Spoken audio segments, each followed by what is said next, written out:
ये कोई ज़रूरी नहीं है कि हर बार सिर्फ बच्चे ही गलत हों। कभी कभी माता पिता भी जाने अनजाने में कुछ ऐसी गलतियां कर बैठते हैं जिसका नुकसान उनके बच्चों को भुगतना पड़ जाता है। और आज की भी कहानी में सेम कुछ ऐसी होता है। पर जब इसका असलियत लोगों को मालूम चलता है तो हर व्यक्ति सोचने और समझने पे मजबूर हो जाता है कि आखिरकार इसमें गलत था कौन और गलती थी किसकी। वाकई में दोस्तों, आज की जो कहानी है ये आपको भी हैरान कर देने वाली है। नमस्कार, आदाब, मैं हसमुद्दीन और आप देख रहे हैं सफ़र क्राइम तक। आज की जो सच्ची घटना मैं आपको सुनाने वाला हूँ, ये घटना है उत्तर प्रदेश की। उत्तर प्रदेश का एक ज़िला पड़ता है मिर्ज़ापुर और इसी मिर्ज़ापुर का एक थाना पड़ता है हालिया।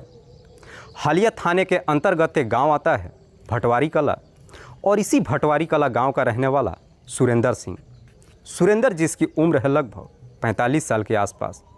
दरअसल सुरेंद्र के परिवार में कोई भी नहीं है, न पत्नी और न ही बच्चे। सुरेंद्र जो वन विभाग में नौकरी करता है, जिसकी तैनाती मटिहारी जंगल में है। बात कर रहा हूँ मैं पिछले साल 13 अक्टूबर की।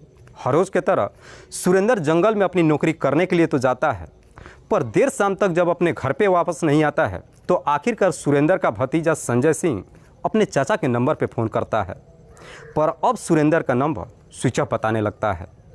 इसीलिए संजय अपने चाचा को ढूंढते हुए जंगल में जाता है, हर जगहों पे जाकर के ढूंढता है।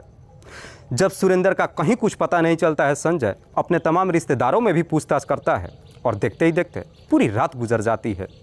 अगली सुबह तक भी सुरेंद्र ना तो घर पे आता है और ना ही उसका मोबाइल ऑन होता है। लगभग 2 दिन का समय गुजर जाता है जब सुरेंद्र का कहीं कुछ पता नहीं चलता है। आखिरकार संजय अब थाने में जाने की तैयारी कर देता है। तभी 15 अक्टूबर को सुबह सुबह इलाके के चौकीदार इसी हालिया थाने में जाता है और पुलिस वालों से कहता है कि साहब, मटिहारी जंगल के नाले में 2 डेड बॉडीज पड़ा है, जिसमें एक पुरुष का है और एक महिला का है। चौकीदार जैसे इस तरह की बात कहता है, उसके बाद से पुलिस अपनी टीम के साथ फौरन जंगल के अंदर उस नाले पे पहुंच जाती है तो देखती है कि वाकई में नाले के अंदर 2 डेड बॉडीज पड़ा है। दरअसल दोनों के शरीर पे कोई कपड़ा भी मौजूद नहीं था।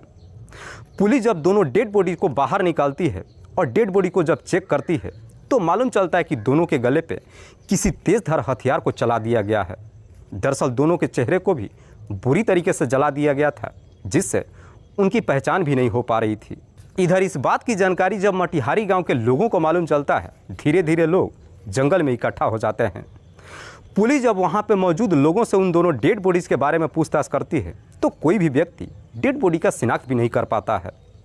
इसीलिए पुलिस अब दोनों डेड बॉडी के बारे में पता लगाने के लिए घटनास्थल की बड़ी बारीकी तरीके से मुआयना करती है। पुलिस जब घटनास्थल की मुआयना करती है तभी थोड़ी दूरी पे पुलिस को एक फावड़ा और एक साइकिल मिलता है। पुलिस जब जांच पड़ताल करते हुए आगे जाती है तो देखती है कि झाड़ी में मानव शरीर का एक दिल पड़ा हुआ है, जिसे देख करके पुलिस भी एकदम से सहम जाती है। पुलिस इतना तो अंदाज़ा लगा लेती है कि जिसने भी इन दोनों की हत्या किया होगा उसका इन दोनों से काफ़ी गहरी दुश्मनी होगी। दरअसल डेड बॉडी को देख करके साफ मालूम चल रहा था कि उन दोनों की हत्या लगभग 2 से 3 दिन पहले की गई होगी। पुलिस अभी घटनास्थल की मुआयना कर ही रही थी, तभी वहाँ पे संजय सिंह भी पहुँच जाता है। संजय जब उस व्यक्ति की डेड बॉडी को देखता है, देखकर शिनाख्त कर लेता है और चीख चीख करके रोने लगता है और रोते हुए पुलिस वालों से कहता है कि साहब, ये कोई और नहीं बल्कि मेरे चाचा सुरेंद्र सिंह है। सुरेंद्र सिंह की जब शिनाख्त कर लेता है उसके बाद से पुलिस अब संजय से उस महिला के बारे में पूछताछ करती है। संजय जब उस महिला की डेड बॉडी को देखता है तो देखकर उसे भी पहचान लेता है और पुलिस वालों से कहता है कि साहब, इस महिला का नाम ननकी देवी है। दरअसल ननकी देवी जो इसी मटिहारी गांव की रहने वाली है। ननकी देवी के परिवार में सिर्फ उसके 2 बच्चे हैं, जिसमें एक बेटा और एक बेटी। पति जो बहुत साल पहले इस दुनिया को छोड़ के जा चुका है। बेटी की नाम है काजल, जिसकी ऑलरेडी शादी हो चुकी है, और बेटे का नाम है मिथिलेश। मिथिलेश जिसकी उम्र है लगभग 24 साल के आसपास। दोनों की डेड बॉडी की जब शिनाख्त हो जाती है उसके बाद से पुलिस सबसे पहले डेड बॉडी को अपने कब्जे में लेने के बाद पोस्टमार्टम के लिए भेज देती है और फिर संजय के ही तहरीर पर धारा 302 के तहत अज्ञात अपराधियों के विरोध में मुकदमा दर्ज करती है और फिर इस केस की जाँच पड़ताल करना शुरू कर देती है। पुलिस अपनी तमाम कोशिश कर लेती है। धीरे धीरे लगभग 1.5 महीने का समय गुजर जाता है, पर बावजूद इसके अपराधियों के बारे में कुछ भी नहीं मालूम चलता है। पर जैसे ही 1.5 महीने का समय गुजरता है, आखिरकार 25 दिसंबर को इस ब्लाइंड मर्डर केस में एक हल्की सी रोशनी दिखाई देती है। दरअसल पुलिस को सर्विलांस के थ्रू मालूम चलता है कि जिस दिन दोनों की हत्या की गई थी वहाँ पे 2 मोबाइल नंबर एक्टिव था। पुलिस जब दोनों नंबरों का डिटेल्स निकालती है तो मालूम चलता है कि उसमें से एक नंबर सुरेंद्र के ही नाम पर रजिस्टर्ड था और दूसरा नंबर ननकी देवी के बेटे मिथिलेश के नाम पर रजिस्टर्ड था।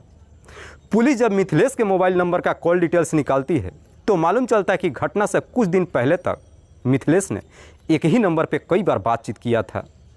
पुलिस जब उस नंबर का डिटेल्स निकालती है तो मालूम चलता है कि वो नंबर किसी लक्ष्मण काले के नाम पर रजिस्टर्ड है। लक्ष्मण जिसकी उम्र है लगभग 42 साल, जो पोखड़ौर गांव का रहने वाला है।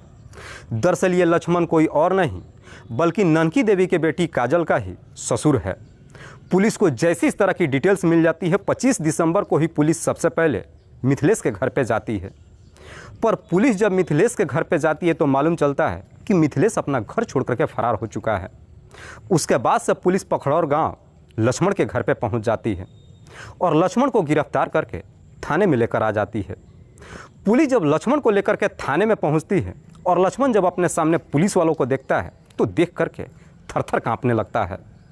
पुलिस जब लक्ष्मण से ननकी देवी और सुरेंद्र की हत्या के बारे में पूछताछ करती है तो लक्ष्मण भी बिना किसी सख्ती दबाव के तुरंत ही अपनी सच्चाई कबूल कर लेता है। लेकिन लक्ष्मण जब इस हत्या की पूरी कहानी बताता है तो वाकई में इसे सुनने के बाद हर व्यक्ति सोच में पड़ जाता है कि आखिरकार इसमें गलती किसकी थी। दरअसल ननकी देवी का पति जब इस दुनिया को छोड़ करके चला जाता है उसके बाद से ननकी देवी बड़ी मुश्किल से अपने दोनों बच्चों की परवरिश करती है। दोनों बच्चों की परवरिश कर लेती है। बड़ी बेटी काजल जब बड़ी हो जाती है रीति रिवाज के तहत उसकी शादी भी कर देती है। लेकिन ननकी देवी का पति जब इस दुनिया को छोड़ करके चला जाता है उसके बाद से ननकी अक्सर अपने आप को अकेला महसूस करने लगती है। ननकी देवी भी जो इसी जंगल में दिहाड़ी मजदूरी का काम करती थी, एक दिन जंगल में जब काम करने के लिए जाती है तो ननकी देवी की मुलाकात सुरेंद्र से होती है। दरअसल सुरेंद्र का भी सेम वही हाल होता है क्योंकि सुरेंद्र की भी पत्नी कई साल पहले इस दुनिया को छोड़ के जा चुकी थी। चूँकि आग दोनों तरफ बराबर लगी हुई थी, जंगल में जब दोनों की मुलाकात होती है पहले दोनों के बीच में बातचीत होती है और बातचीत करते करते दोनों एक दूसरे के करीब आ जाते हैं। और आखिरकार एक दिन ऐसा समय भी आता है जब जंगल के अंदर ही दोनों के बीच में अवैध संबंध बन जाता है। और एक बार जब ये सिलसिला शुरू होता है उसके बाद से कभी रुकने का नाम ही नहीं लेता है। दरअसल दोनों को जब भी मुलाकात करने का मन करता है, जंगल में उन्हें कोई देखने वाला नहीं होता है, मौका बेहतर मिल जाता है और जंगल में ही दोनों एक दूसरे से मुलाकात कर लेते हैं। पर जैसे ही कुछ महीने का समय गुजरता है धीरे धीरे इस बात की जानकारी मटिहारी गांव के लोगों को मालूम चल जाता है। इधर ननकी देवी के गांव के लोगों को जब मालूम चलता है लोग तरह तरह की बातें करने लगते हैं और धीरे धीरे ये बातें ननकी देवी के बेटे मिथिलेश के कानों तक पहुंच जाती है। मिथिलेश को जब अपने माँ के करतूतों के बारे में मालूम चलता है उसे अपने कानों पर यकीन ही नहीं होता है। इसीलिए मिथिलेश भी अब सच्चाई पता लगाने लगता है। पर मिथिलेश जब सच्चाई पता करने की कोशिश करता है आखिरकार मिथिलेश को ये मालूम चल जाता है कि दरअसल गांव के लोग झूठी बातें नहीं कर रहे हैं। मिथिलेश को जब मालूम चलता है कि उसकी मां का सुरेंद्र के साथ में इस तरह का रिश्ता चल रहा है, ये जानकर मिथिलेश को काफ़ी बुरा लगता है। इसीलिए मिथिलेश एक दिन इस बारे में अपनी मां ननकी देवी से बातचीत करता है। इस रिश्ते के बारे में मिथिलेश जब अपनी मां से पूछताछ करता है तो ननकी देवी भी अपने बेटे से झूठ नहीं बोलती है बल्कि सारी सच्चाई उसके सामने रख देती है।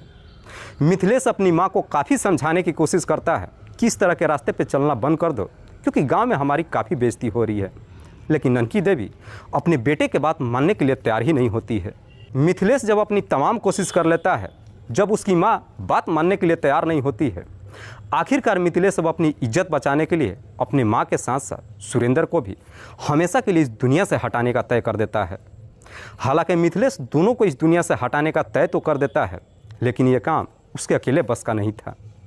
इसीलिए मिथिलेश अब अपने इस षड्यंत्र में अपनी बहन के ससुर लक्ष्मण को भी शामिल कर लेता है। लक्ष्मण भी मिथिलेश का साथ देने के लिए तैयार हो जाता है।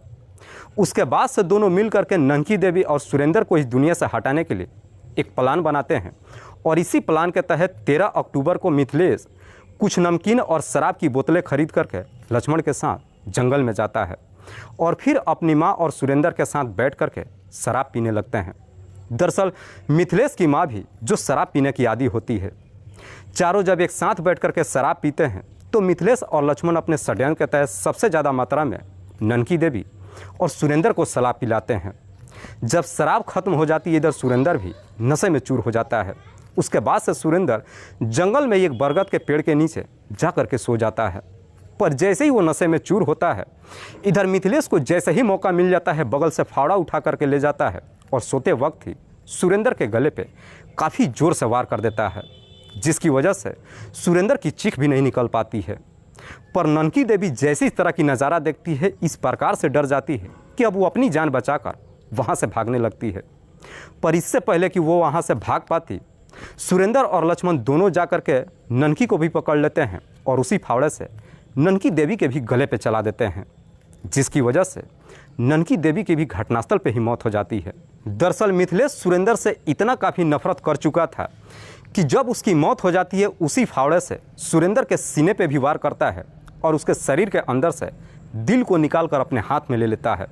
और हाथ में लेने के बाद सुरेंद्र की डेड बॉडी की तरफ देखते हुए कहता है कि इसी दिल में तूने मेरी माँ को बसा रखा था, आज मैं इसे हमेशा के लिए ख़त्म कर दिया हूँ। उसके बाद से उस दिल को लेकर के बगल के झाड़ी में फेंक देता है और फिर दोनों की पहचान मिटाने के लिए दोनों के ही शरीर के कपड़े उतार लेते हैं और उन दोनों के मुंह पे डाल करके आग के हवाले कर देते हैं। उसके बाद से मिथिलेश और लक्ष्मण दोनों मिलकर के दोनों की डेड बॉडी को लेकर के जंगल के अंदर ही नाले में फेंक देते हैं और वहाँ से अपने घर चले आते हैं। साथ ही साथ सुरेंद्र का मोबाइल भी ले लेते हैं, उसे स्विच ऑफ करने के बाद जंगल में ही फेंक देते हैं। पर जैसे इधर 3 दिन के बाद इस बात की जानकारी मिथिलेश को मालूम चलता है कि दोनों की डेड बॉडी पुलिस को बरामद हो चुकी है और पुलिस ने डेड बॉडी का शिनाख्त भी कर लिया है, मिथिलेश डर जाता है। इससे पहले कि पुलिस मिथिलेश के घर पे जाती, मिथिलेश अपना घर छोड़ करके फरार हो जाता है। वाकई में लक्ष्मण जब ये पूरी कहानी पुलिस को बताता है, उसके बाद से पुलिस लक्ष्मण को अगले दिन जिला अदालत में पेश करती है, जहाँ से उसे जेल भेज दिया जाता है। उसके बाद से पुलिस अब मिथिलेश के ऊपर दबाव डालना शुरू कर देती है।